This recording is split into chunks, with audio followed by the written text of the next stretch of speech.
Olá você, bem-vindo ao nosso podcast Que Gestão, mais um episódio incrível com essa convidada Maria Ferreira. Já vou pedindo o seu like, compartilhe, chame mais os seus amigos para assistir, porque é voltado a quem quer empreender ou a quem já empreende e quer saber mais. Eu, Rosana Mesomo, me apresento aqui para vocês e a minha amiga Juliana. Olá, pessoal, eu sou Juliana Pires, novamente aqui no podcast Que Gestão com vocês, trazendo hoje uma novidade, a primeira vez que nós trazemos uma doutora em psicologia e terapeuta sexual, que é um tabu. Tem gente que já torce o nariz, não quer falar sobre isso, mas todo mundo deveria falar, porque afinal de contas todos nós temos vida ativa, né? Nós somos gente, nós somos pessoas. Então precisamos nos conhecer para nos melhorar. Eu gostaria de pedir, doutora, que se apresentasse para nós, né? Maria Ferreira, conhecida nas redes sociais, mas fale um pouquinho mais sobre você.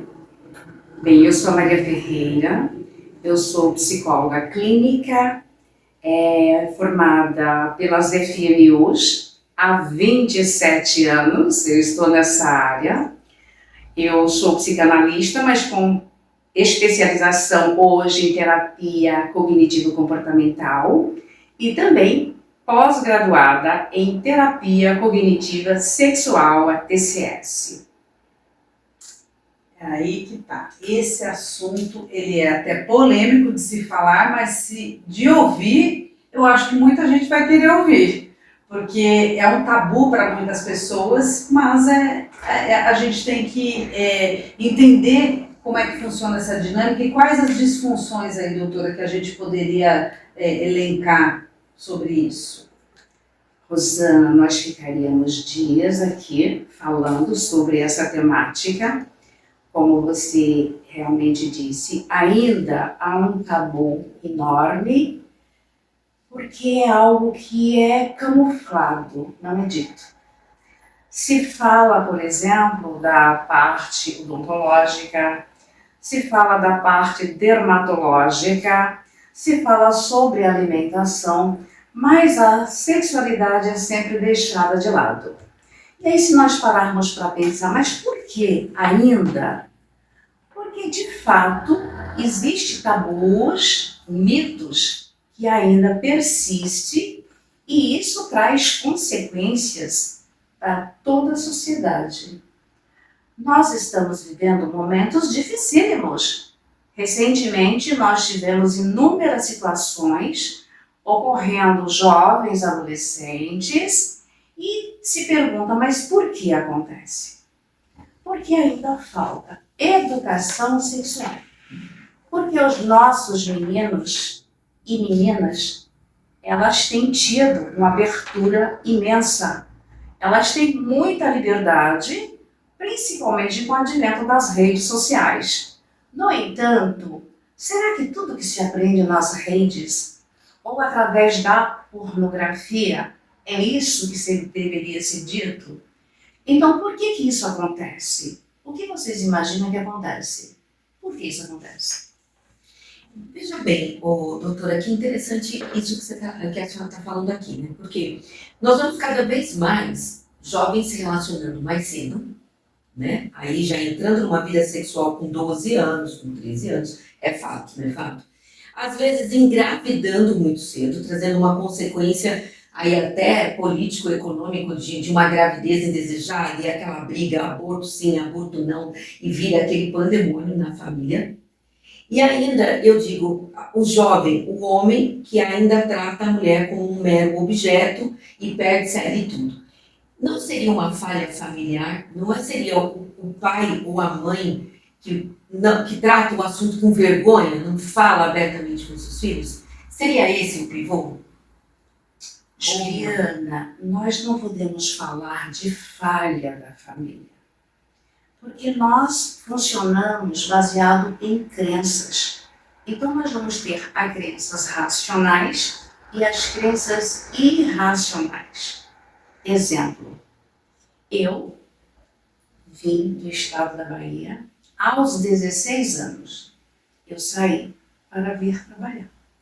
Mas será que eu queria ter saído exatamente naquele momento? Provavelmente não.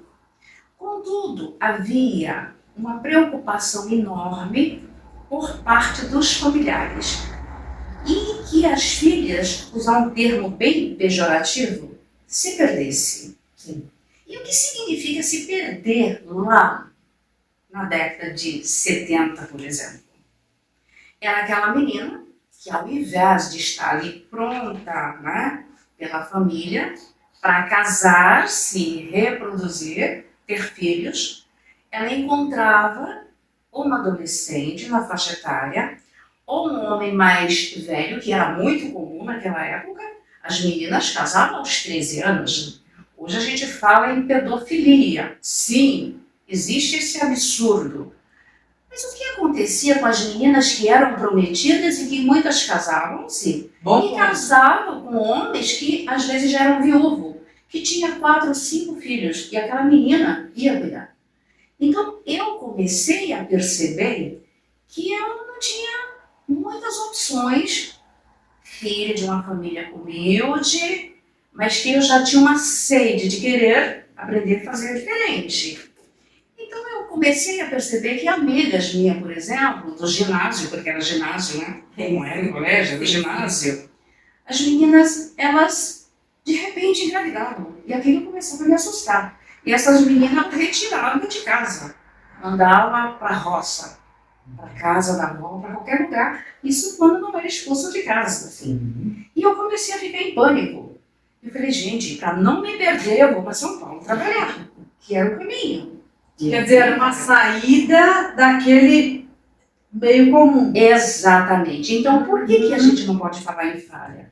Porque, por exemplo, a minha mãe, ela reproduzia o aprendizado.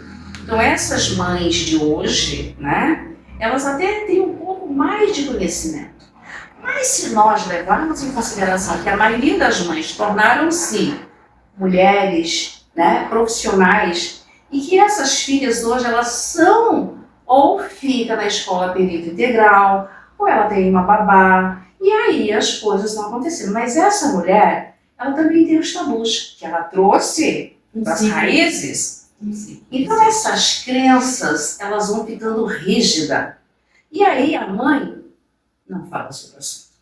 E aí tem algo que é muito ruim ainda dentro da sociedade, que é quando a gente fala assim, nós precisamos falar sobre sexualidade na infância. Aí alguém fala assim, mas isso não é tema para criança. E aí você diz, mas o que será que entende por sexualidade?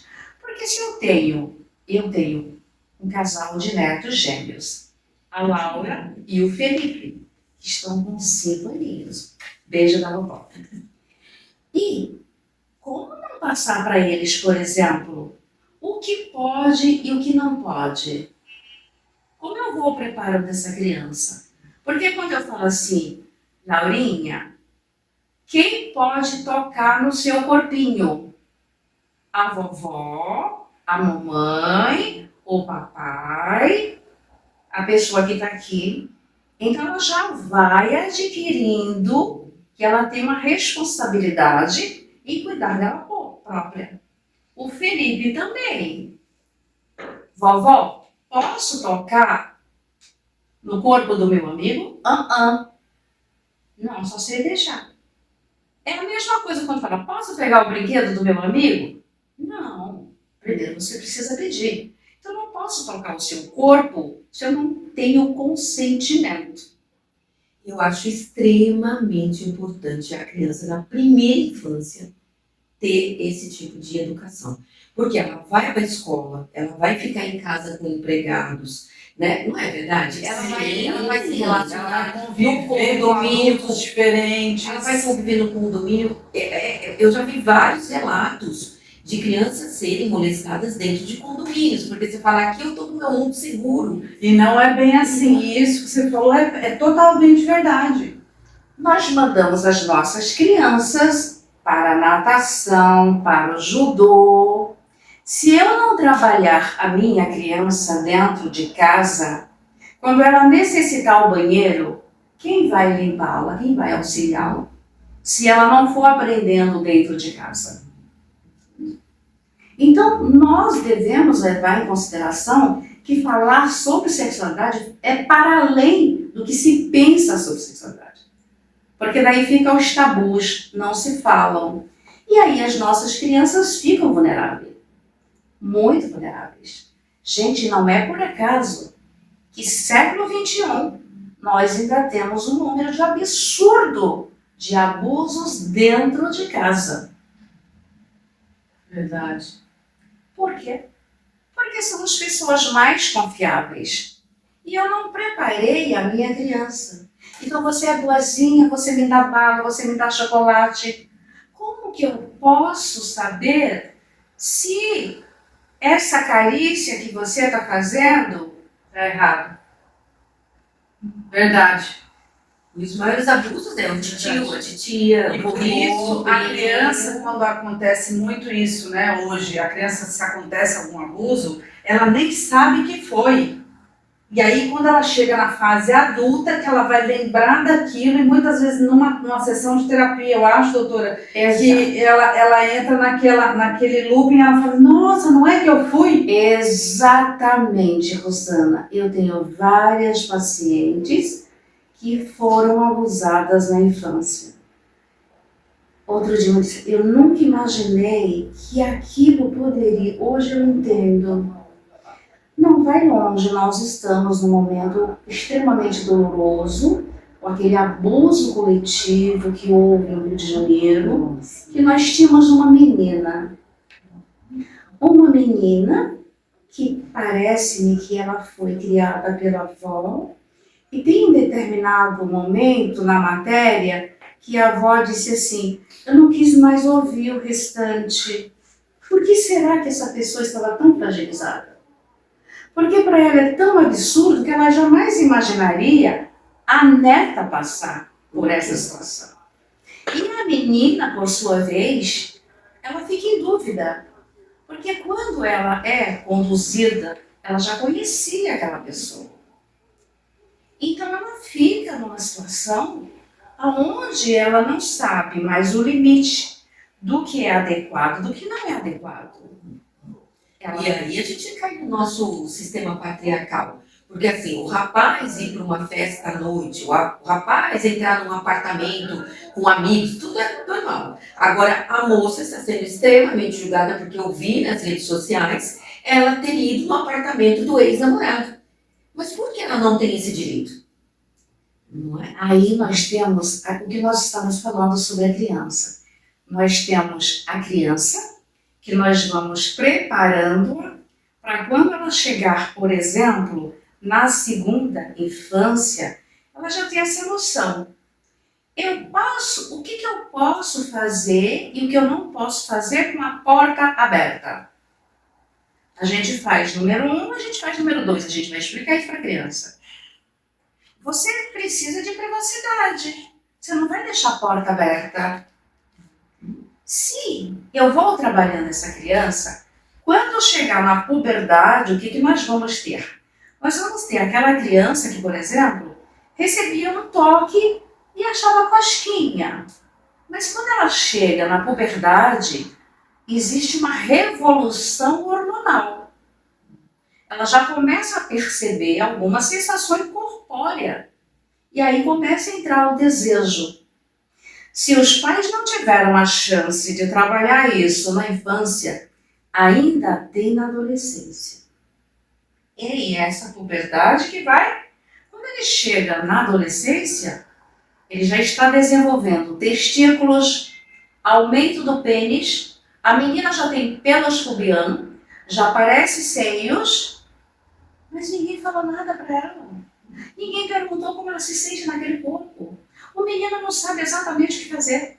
Aí começa esse processo de masturbação, que ainda é muito condenável, assim como condena a menina que entrou. Mas essa menina, ela tava no auge, né? Da adolescência, com todo esse...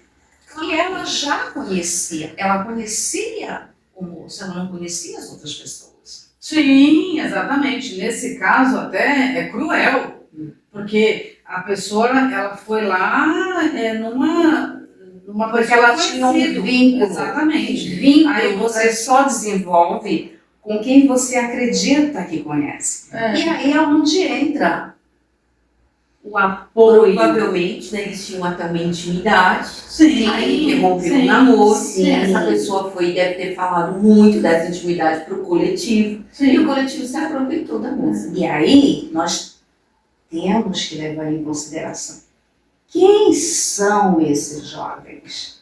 Então, aí é outra questão patológica, né? Por que tratam o sexo dessa forma? Aí é que tá. Lembra que a gente estava falando de ação hormonal? Freud, o sábio, né? Ele disse que o mal da humanidade seria sexualidade. Ou não bem. Tá tudo ali, né? Ele fala. Por quê? Pensa um empresário multimilionário e que de repente, por uma circunstância, ele recebe a notícia que ele não tem, né, ereção. Ele precisa fazer um tratamento. E ele passou a vida inteira acreditando que ele tinha um poder. Mas será que o poder está só no dinheiro? Para o homem, maior que o poder está no falo, que é como Freud denominava o órgão, né, masculino. Então, se nós temos, por exemplo, esses jovens, o quanto é patológico ou quanto foi essa falta de educação sexual? O quanto houve nestas famílias esse trabalho que eu colocava agora há pouco na infância? Quem pode tocar o seu corpo? Porque se isso foi difundido desde muito precoce, esse jovem do sexo masculino, né, que a gente está falando desse grupo, sim, ele já vai levar em consideração que ele tem irmã, que ele não pode violar o direito do outro, mas quando estar no grupo, ganha-se força. E quando não se tem educação afetiva e educação sexual, o outro pode ser um objeto. Sim. E aí entra a parte patológica. Não houve uma cisão. Né? Quando a gente fala de cisão será que eu pego aquele quadro e levo para mim embora? Não, mas o quadro não me pertence. Eu vou colocar um limite. Se eu não colocar o limite, eu vou achar que eu posso. Então aí entra já essa parte patológica, né? Mas quando se trata do ser humano, nós estamos falando de uma complexidade. Eu falo sempre para os pacientes, falo para mim mesma todos os dias, que o ser humano, quando a gente pensa no iceberg.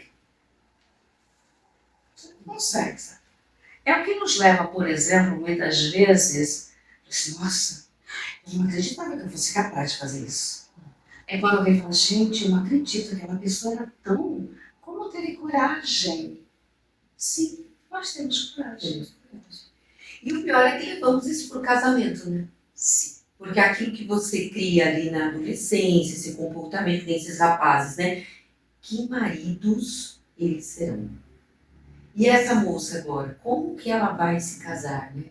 Como que ela, imagina como vai ser a sexualidade dela após, né? Através de muita terapia, porque nós somos seres. Ela aqui, gente. Porque nós somos capazes de passar por massacres e ainda assim perceber que se a vida a gente pode trabalhar. Se tratando desse episódio, daí houveram outras denúncias. O que você disse agora há pouco, né? Às vezes a pessoa nem imagina que aquilo era um abuso. Foi o que essa menina, que não quis aparecer, um dos jovens no ano X, e aí as pessoas dizem, e a escola tem uma certa responsabilidade. Sim, porque muita coisa acontece no âmbito escolar. E aí a importância, muitas vezes, professores, diretores, coordenadores pedagógicos, trabalhar a própria sexualidade. Porque todo mundo tem as suas crenças. E tá tudo certo. A gente não nasce sabendo. A gente vai aprendendo com o tempo. Então, se eu tenho, por exemplo, um professor que passou pelo que eu passei, que tinha medo do quê? De ser abordada sexualmente, o que eu faço? Então eu fujo da situação. E eu levei anos para entender que estava tudo bem fazer sexo com o marido, porque então parecia um pecado, um crime. Será que eu posso? Será que eu não posso? Então, se eu tenho, porque assim, eu sou profissional, eu sou PhD, mas e o meu emocional? Porque o emocional tem nada a ver com a parte intelectualizada, né? Sim. E quanta gente sofreu sem saber, né? Eu me lembro imagina, vou fazer 53 anos, né? Sim. Eu tô ali já, né, na minha Já passei, geração, né? Tamo junto. Eu lembro de meninas, minhas amigas, que falavam, ai meu Deus, um dia eu dei um beijo no menino, será que eu vou ficar grávida? Nossa, tinha adolescência, tem um monte de questões. Mal instruída. Imagina quanta noite sem dormir se a menina ficou até a próxima menstruação dela, né? Sim. Como ela sofreu, porque ela deu um beijo no menino. O menino nem aí, né? O menino que nem lembrava mais que deu. Mas a mulher, o quanto ela sofria, o quanto ela foi reprimida. Sim. Ela tinha medo de tudo. Porque nessa época, se hoje a gente já acha que o pessoal não tem jeito para explicar as coisas, na época anterior então era pior. Porque tinha, além disso, para além dessa questão de a mãe não falar direito, porque entrava a história de religiosidade. Exatamente, olha eu falando errado aqui. Tá tudo certo. Mas tinha isso, aí tinha também aquela questão da frase, né? Solta os meus bodes e prenda as suas cabras, Que né? é cruel. Hoje Ridícula, ainda cruel e ouvi absurda, isso, não é? mas é isso, foram criados dessa forma, que o homem podia, isso já vem de anos, né? Sim. E aí o homem tinha que desenvolver aquela sexualidade meio torta, mas tinha, então ele já era um pouco mais resolvido lá na frente, no casamento. Quando chegava a menina lá, que estava toda nessa história, a mãe não falava, o outro não falava, ela meio que aprendia num livro ou não sei aonde, aí ela chega lá toda reprimida. Então, exatamente. E aí também vem uma cobrança do marido. E aí, como é que se lida com isso, hein, doutora? Então, essas cobranças que vêm muitas vezes fazem com que o que a gente percebe, né, no dia a dia, as rupturas, os relacionamentos, as constantes brigas dentro de casa, e aí muitas vezes essas discussões levam as mulheres a amputar uma parte da vida. É quando a mulher diz que está com dor de cabeça, hoje não dá. Então ela vai criando recursos e isso gera muito sofrimento. Deixa eu curtir, mas que ninguém sabe o que passa dentro dela. E que muitas vezes ela passa no ginecologista, ela passa no outro profissional, mas ela também não tem coragem de falar. E muitas vezes ela tem a oportunidade de expressar para o próprio companheiro, o próprio parceiro, mas ela não se sente encorajada, porque sempre foi tratado com muito tabu, com muitos mitos. E aí, o que se faz? Leva para o túmulo? Muita gente levou para o túmulo. Muita gente levou para o túmulo. Eu imagino. É uma pena, né? Mulheres passam anos tendo relação com dor, porque não falam, né? Não falam com o parceiro, não falam com o médico, tem medo, acham que o problema é com ela, né? Ah, eu preciso servir ao meu marido, eu preciso fazer essa ele frase satisfeito, antiga, né? Eu vou me servir de você, não tinha isso? Sim, Os nós maridos tínhamos lá, uma novela, né? né? Que fala, hoje eu vou me servir de você. Não arrepia? Não arrepia, gente? Essa frase. E aí a mulher, um prato de comida, né? não, né? Que situação. Não, E a mulher, às vezes, com dor, às vezes com, enfim, N problemas, né? Exatamente. Mas eu trouxe um negócio Eu bacana aí pra trouxe. mostrar pra nós, né? Vamos lá. Eu Vamos ver o que a trouxe. doutora trouxe aí. Porque nós estamos falando exatamente dessa questão da vergonha, né? De expressar, seja para o meu parceiro, porque o que será que ele vai pensar de mim? E nesse que vai pensar de mim também tem aquela questão da rotina, né? Sempre a mesma coisa que já não tem mais, né? E aí de repente a mulher viu novela, leu alguma coisa, aí se eu falar, não, mas se eu falar o que vai pensar? Ai, vai achar que eu Não tô é melhor. sendo... Mas antes, Tem relacionamentos que quando a mulher vai lá e põe uma lingerie diferente ou faz alguma coisa, ai, será que ela tá com um amante né? E agora ela tá querendo se desculpar, né? Isso é incrível. Você não tem muita liberdade, você tem que tomar, tem tudo com o dedo. Pisando em ovos, porque tem toda uma questão ali que você tem que pensar no que o outro vai pensar. Isso, É e muito que louco. não é de hoje. Nós estamos falando, né, de gerações. Então, a geração da sua mãe é uma, da sua avó é outra, da minha. Então, isso vai passando. Mas o que a gente fala? De herança genética, fidelidade familiar. Então, muitas das coisas, eu me trabalho toda, né? Mas estou eu arrumando a mesa do jantar, de repente eu lembro que a minha mãe fazia assim. Aí eu estou lá pronta com a minha lingerie, mas eu ouvi muitas vezes, não, mulher tem que se comportar. Ela não pode ser uma mulher sedutora para o marido, porque senão, o que você falou, o que vai pensar? Então a gente está sempre pisando em ovos, tá? Sempre tentando sair da caixinha e a gente volta para a caixinha. Sai da caixinha e volta para a caixinha. Como a gente está atrasado, né, nesse tema. Exatamente. E a gente está aqui agora falando sobre isso. Sim. Mas falando sobre vergonha, né? E quanto terapeuta sexual, claro, eu fiz uma pós belíssima, lindíssima. E se você pergunta, mas tu não tinha feito na faculdade, né? Nada voltado para a sexualidade? Sim. Além de na faculdade a gente ter essa cadeira, essa matéria, eu fui em busca de outros cursos. Mas eu sempre percebi que tinha alguma coisa que faltava. Todas as vezes que eu tinha um homem que falava de disfunção erétil, de ejaculação prematura, ejaculação retardada, falava, é agora, né? Mas estava faltando. Até que eu encontrei uma pessoinha linda que mora na Ásia, né? E que tem um curso belíssimo, que é a doutora Aline Sardinha. E aí eu fui fazer mais uma pós. E aí eu me encontrei.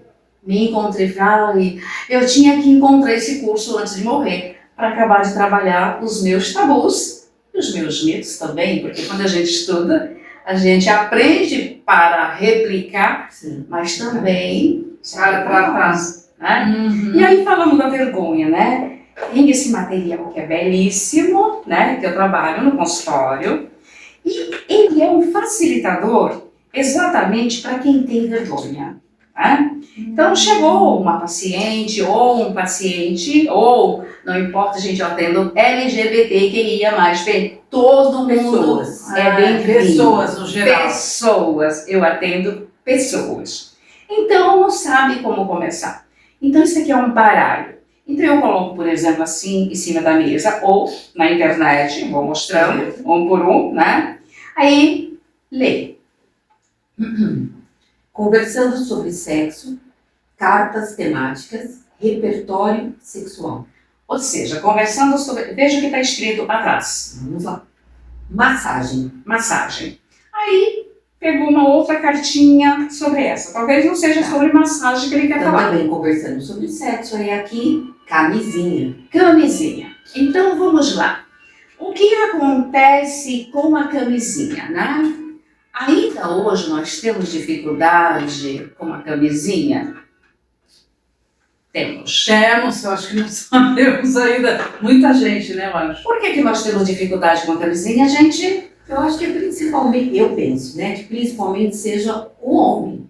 Que ele quer porque quer na pele do negócio. Sim, Eu acho, tem um lance entendeu? de... Tem uma A conversa, pele é né? negócio, você a pele com pele. É, e tem um negócio, não tinha uma frase antiga que falava assim, porque é chupar bala com o papel? Comer a banana com casca. É. Gente, Tem eu todo um esqueci de sabor. falar para vocês que além de psicóloga, eu sou também da enfermagem. Então é um combo completo. E essa trabalhei. mulher é muito completa. Eu trabalhei com DST, que hoje é IST, mas era DST, vocês sabem dessa nomenclatura. Sim. E eu trabalhei muito com adolescente. E uma das temáticas era trabalhar. Não, usar camisinha é chupar bala com papel, é comer banana com casca. E aí, a camisinha, ainda recentemente, eu vi um jovem falando assim, não, mas ela engravidou, mas eu não queria, fiquei muito brava. Como assim ficou muito brava? Você estava usando camisinha? Primeiro de tudo, né? E de quem era a responsabilidade de usar a E um camisinha? detalhe, a menina hoje, com 13, 14 anos, que já inicia a atividade sexual, ela se inunda de hormônios, porque ela vai atrás do anticoncepcional, e por conta disso, né, a gravidez, eu estou resguardada, o cara não quer pôr a camisinha, mas e as doenças? Exato. Não tem E anticoncepcional. sem contar que, de doença. repente, muitas vezes é como você falou, ela se inunda de hormônios. Inunda. Será que isso era viável nessa idade? Ou sei lá, entendeu? Tem várias questões Ou aí. seja, então nós temos ainda uma camada da população, né, dos jovens, dos homens adultos, que acredita que a contracepção é problema seu. Do feminino. Exato. Porque, no fundo, também é lance patriarcal. Quem vai criar depois? O filho é da mãe, né? Foi você que não se protegeu. É. Foi você que não teve Você esqueceu cuidado. de tomar um remédio. Você esqueceu. Você não usou preservativo. Você queria engravidar de mim. Você que forçou. Graças a Deus isso está mudando, porque a gente trabalha muito. Então eu fazia grupo com adolescentes, né, de ensinar como colocar a camisinha, o número adequado da camisinha. Para adolescente é 49, para o homem adulto é 52. Ah, sim, porque De não pessoa que é um abrir, grandão. sim, de não abrir a camisinha na boca, porque você pode cortar. Uhum. Então, é um trabalho educativo que deve ser feito sempre. E usar só a camisinha resolve? Importante lembrar que nenhum meio contraceptivo é 100% seguro. E que não é único. Tem gente que tem alergia, mas o que a gente pode fazer? Existe a camisinha feminina, que muita gente não gosta pela estética, mas para você evitar uma gestação indesejada, não E importa. pior que a gestação, na minha opinião. Pior, porque filho ainda é saúde. Pior ainda é a doença. É a doença. Você ter um filho com 14 anos, com 15 anos grávida, claro, é um problema e tal, mas se resolve, né? Agora, se você tem um filho nessa idade com uma doença sexualmente transmissível que ele vai carregar pro resto da vida, ou às vezes vai até morrer, ou não vai conseguir se relacionar mais. É muito complicado, né? É muito perigoso. Ju, as duas coisas não são boas. Né? Eu tenho uma adolescente de 14 anos com um projeto lindo de vida pela frente. E de repente ela engravida. Pensa na parte psicológica. Pensa o projeto.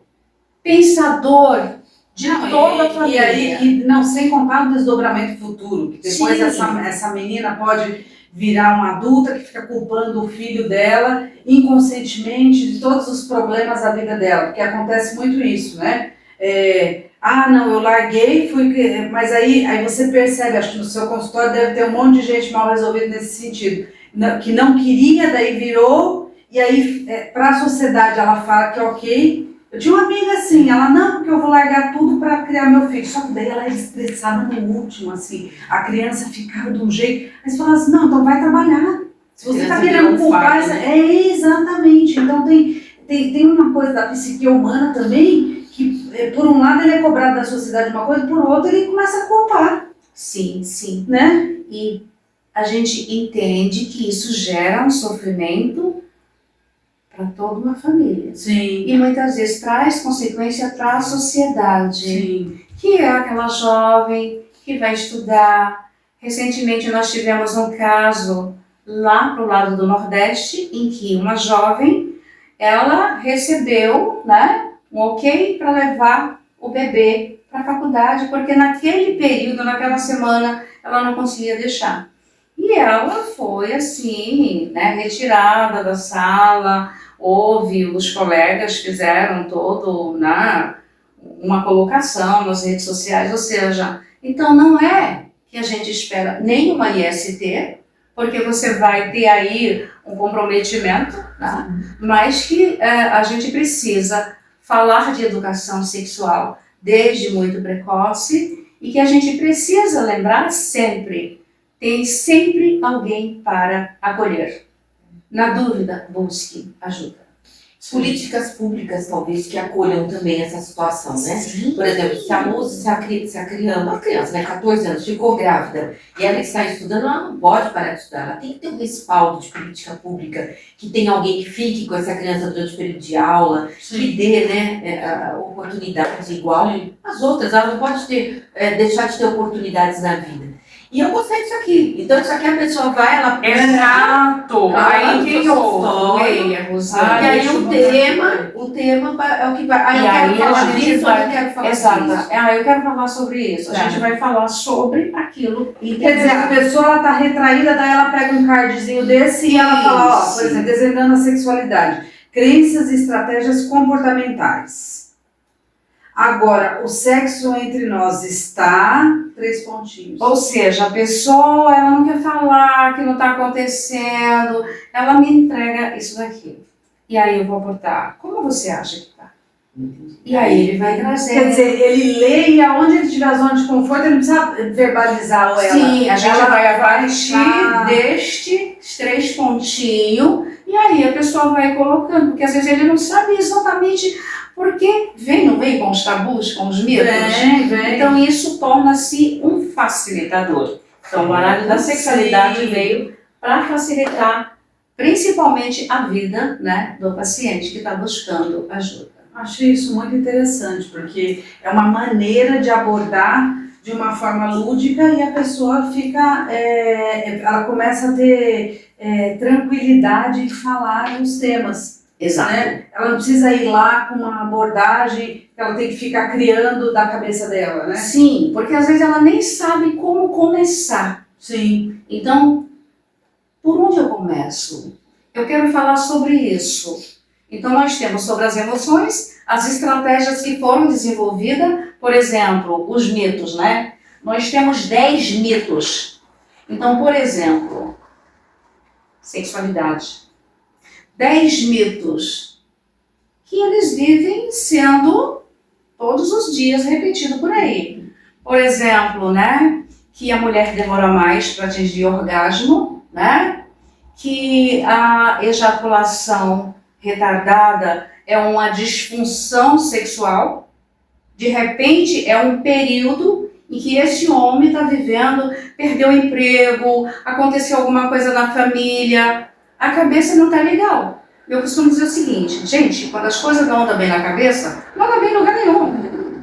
Nem na de cima, nem na de baixo. Exatamente. É isso aí. Exatamente. Então, muitas vezes, a pessoa ela vai adquirindo uma depressão, né? Porque, como eu vou falar para os meus amigos, de repente, ele vai adquirir uma dosagem extrema de estresse. E aí, como eu sou comportamental cognitiva, eu também trabalho com estresse e estresse pós-traumático. Porque tudo aquilo que não é tratado recente, isso vai virar um estresse pós-traumático. Nós estamos vivendo momentos caóticos, essas guerras. Eu fico de casa perguntando, Senhor, como eu gostaria de estar lá para acolher essas pessoas que conseguem fugir. Porque essas pessoas precisam de ajuda. Claro que a gente tem Médicos Sem Fronteira, tem muitos voluntários, mas eu gostaria muito de poder. Eu recebi uma paciente a semana passada, ela estava indo para Curitiba. Ela capotou o carro 3 vezes, com uma filha de 9 anos e o marido. Nossa, gente. E isso foi em outubro. E ela deixou passar. Agora ela está tendo vários problemas a ponto dela chorar. Ter crise de choro, ela não consegue sair sozinha. E o que a gente fala? Estresse pós-traumático, assim, se você não cuida logo na sequência, passados uns meses ele vai perder. Tudo, né? Eu percebi já que tudo que a gente não cuida logo, ele volta. O problema, na verdade, ele só fica guardadinho numa caixinha, né? Mas ele vai voltar.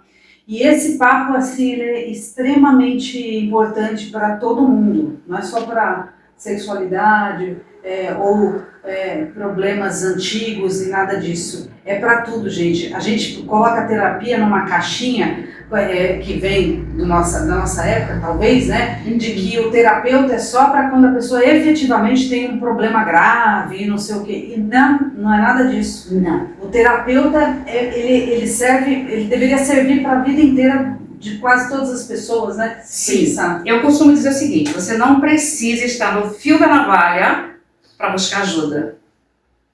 Porque quando você vai empurrando com a barriga, chega uma hora que as coisas não vão dar certo.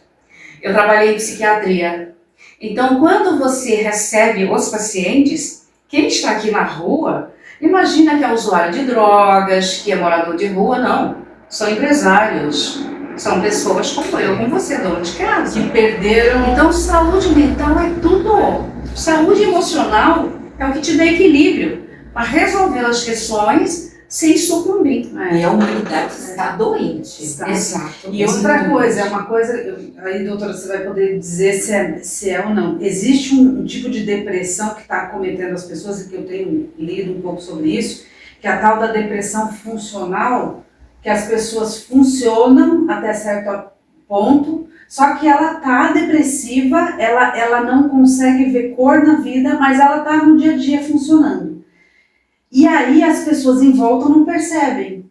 Quando o negócio está lá na frente, acontece um boom, ou a pessoa tem que se matar, ou não sei o quê, ou acontece uma coisa muito grave, e aí aí as pessoas ficam todas na volta assim, mas essa pessoa ela sempre foi, não sei o quê, quer dizer, não dá sinais claros, né? Eu vou te dar um exemplo. O ano passado, final do ano passado, um jovem influenciador, ele cometeu suicídio. E no dia do Natal ele fez uma postagem falando para as pessoas que iam ficar em casa como ele estava desejando Feliz Natal. Eu lembro disso. Sim. Quem recebeu aquilo, que legal, né? Imagina, influenciador digital, tá? E ele se mata depois. Então você não tem como saber o que está passando aqui dentro. Mas eu trabalho numa empresa, né? Tudo bem, eu perdi o meu pai essa semana, o meu filho é um portador, né? De uma necessidade especial, está em casa, está com alguém, e eu estou passando por esse momento, mas eu tenho que estar na empresa. Então eu faço a maquiagem, né? Eu vou lá. Cheguei, gente. Quando eu saí de casa, eu começo já a secar as lágrimas. Essa pessoa não está bem. Quando que a gente percebe, ou o público em volta, a sociedade em volta, é quando ela vai parar no leito do hospital. Então, quando eu coloco que a gente não precisa estar no fio da navalha, é porque vai dando sinais. Por exemplo, estresse. Nós temos estresse, fase de alerta, fase de resistência, de exaustão. Se eu não cuidei, eu vou precisar de internação. Aí eu não queria sair do trabalho, eu vou ficar 90 dias Aí que fica. de licença. E aqui nós estamos falando de empreendedorismo, que são trabalhos que normalmente não são CLT e que depende só de você. Aí você não trabalha, você não ganha. Exatamente. Eu- Você sozinho. Eu sou viúva, né? Outro dia eu perguntei assim, mas não é um termo muito pesado para falar? Eu falei, tem outro para falar quando o marido morreu. Eu sou viúva, Sim. né? Eu tenho uma filha que teve anóxia neonatal, não sei se vocês sabem o que é isso. Não. A criança não chorou, né? E aí ela teve uma PC, que graças a Deus foi leve, mas ela não foi para a faculdade. E eu tenho que trabalhar. Se eu não tenho clientela, eu não pago as contas. Sim, vocês também. Sim, sim. Empreendedorismo é isso. Então a gente arregaça as manguinhas e vamos trabalhar sim. Só vai. E nós vamos aproveitar então esse episódio que está se encerrando aqui com esse conteúdo incrível, interessante, importante, que deveria ser tratado desde a primeira infância na escola, por profissionais que realmente são habilitados para isso, para que tenhamos gerações diferenciadas, né? Mas nós vamos aproveitar então esse minutinho, que ela vai fazer um pitch, para que você que está aí do outro lado procure ajuda, não espere ficar no fio da navalha. Nós somos empresários, nós enfrentamos muitos distúrbios. É que a gente falou muito da sexualidade, mas são tantos outros que a gente enfrenta. Talvez você não tenha esse problema, mas você tenha outro. Então nós vamos assinar aqui embaixo para que você procure essa profissional que já deu para entender a capacidade técnica que ela tem para te ajudar. Doutora, faça um pitch do seu trabalho, por favor. Bem, primeiro eu quero agradecê-las por convite. Fiquei extremamente feliz em estar aqui com vocês hoje. O que nós falamos foi muito, sabe, Pequenininho, né? em relação ao acervo de informação, mas eu penso que sempre que chega do outro lado, com absoluta certeza vai tocar alguém, e isso é muito importante. Bem, enquanto psicóloga clínica, terapeuta sexual, terapeuta de casal, orientadora parental, eu quero deixar para vocês o seguinte, que saúde mental é o que nós temos de mais importante na vida. Então não espere ficar no fio da navalha para que você busque ajuda. Percebeu que não está dando conta? Busque ajuda, você não está sozinho. Mas só tem particular. Não, tem outros locais. Eu trabalhei muito na faculdade atendendo pessoas, mas também a gente tem valores sociais que muitas vezes as pessoas chegam e a gente acolhe, porque quando a gente sai da formatura, a gente recebe lá, né, na hora você tem um voto que você não vai deixar ninguém sair da tua frente com sofrimento. Então, sofrimento psicológico tem a ver com cuidar para que você possa, de fato, sair dessa situação. Então, busque sempre que for necessário. E o meu @Maria Ferreira _PC, meu telefone 11 99821 3196. Muito bom, doutora. Isso foi, assim, para a gente a ponta do iceberg, obviamente, né?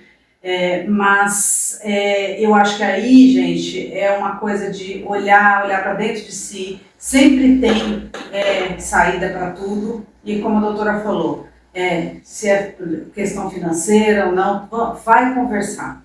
Isso sempre se chega em alguma coisa, né? O importante é fazer alguma coisa e não ficar parado, né? Olha para dentro de si e se tiver alguma questão, vai atrás. Eu aqui agradeço, Rosana Mesomo, já peço o seu like, peço seus comentários, compartilhe esse vídeo porque vai ajudar muitas pessoas. Esse em específico é uma coisa de saúde mental e isso é importante para todo mundo. É a verdadeira pandemia que nós estamos tendo, questão de saúde mental, né? Eu falo que nós estamos vivendo momentos muito atípicos, levando em consideração redes sociais, guerra, pandemia, tudo o que aconteceu nesses últimos anos. Então, é indispensável que a gente tenha esse carinho por nós mesmos. Buscar ajuda para você é um carinho, um gesto de amor por você mesmo. Isso mesmo. Vamos reverter, né, esse cenário de tanta saúde, de tanta tristeza, de falta de saúde mental. Sim. E problemas que a gente vive. Então, vamos virar isso, vamos tentar mudar a cena, né, da nossa próxima geração. Eu, Juliana Pires, junto com as minhas convidadas, agradecemos, né, que você ficou nos acompanhando, a audiência que nos deu. E agora não perca tempo, já vai compartilhar, já vai passar esse episódio para que mais pessoas, assim como eu, assim como a Rosana, tenha oportunidade de estar perto de uma doutora como ela, que vai nos ajudar. Até o próximo episódio, pessoal. Até.